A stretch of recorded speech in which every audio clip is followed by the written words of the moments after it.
الرحمن الرحیم السلام علیکم۔ آج ہم پڑھیں گے سی ان فنکشن کے بارے میں، جو کہ ان پٹ فنکشن ہے، اور اس کا کام کیا ہے، کی بورڈ سے کمپائلیشن کے بعد ڈیٹا لینا۔ ٹھیک ہے، وہ ڈیٹا انٹیجر بھی ہو سکتا ہے، فلوٹ بھی ہو سکتا ہے، کریکٹر بھی ہو سکتا ہے۔ ٹھیک ہے، تو the standard input device used for entering input to the computer is called keyboard۔ ٹھیک ہے، جو ان پٹ ڈیوائس ہے، جو اسٹینڈرڈ ان پٹ ڈیوائس ہے، جس کے ذریعے ہم اپنے پروگرام میں کمپائلیشن کے بعد ڈیٹا انٹر کرتے ہیں، وہ کی بورڈ ہے۔ اسٹینڈرڈ ان پٹ ڈیوائس آپ کے پاس کی بورڈ ہے۔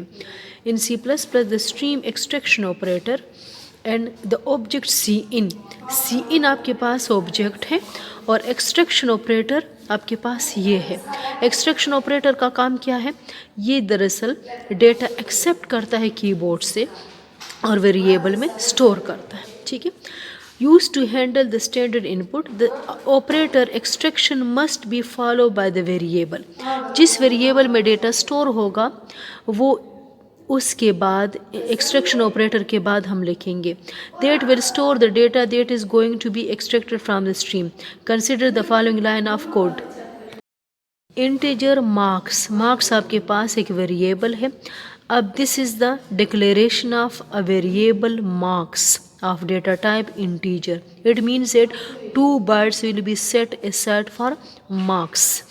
ٹھیک ہے، سی ان مارکس، اب سی ان آپ کے پاس ان پٹ فنکشن ہے، ایکسٹریکشن آپریٹر اینڈ مارکس۔ تو یہ کیا کرے گا، جیسے کمپائلیشن کے بعد جیسے ہی کمپائلر ادھر آئے گا، وہ دیکھے گا کہ مارکس جو ہے آپ کے پاس ویریبل ہے اور سی ان پٹ فنکشن ہے، تو کی بورڈ سے ہم ڈیٹا انٹر کریں گے۔ ٹھیک ہے، انٹیجر ڈیٹا وہ اس میں اسٹور ہو جائے گا۔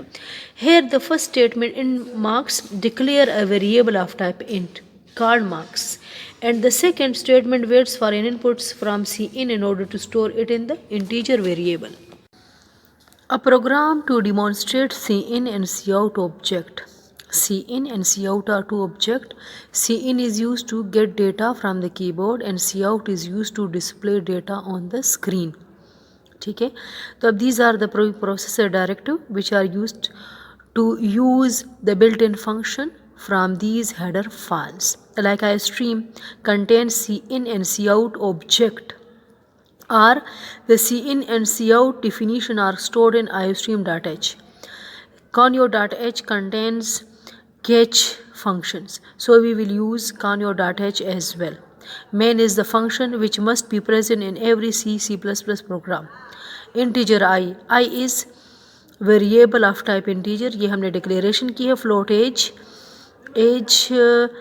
ہم نے یوز کیا ہے کہ فلوٹ ایج میں مطلب ڈیسیمل پوائنٹ ہو سکتا ہے، فار ایگزامپل 15.2، 15 سال اور 2 منتھ۔ ٹھیک ہے، تو اینڈ آئی اس کی ضرورت نہیں ہے، فلوٹ ایج۔ ٹھیک ہے، یہ ویریبل ویسے ہی ڈکلیئر ہوا ہے، تو اس کو آپ ڈسکارڈ کریں، ختم کریں۔ Cout please enter your age enter کریں۔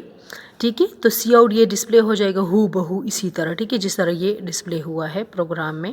Inter your age, C input function ہے، تو ہم فار ایگزامپل 16.2 ہم نے انٹر کر لیا، تو 16.2 ایج میں اسٹور ہو جائے گا۔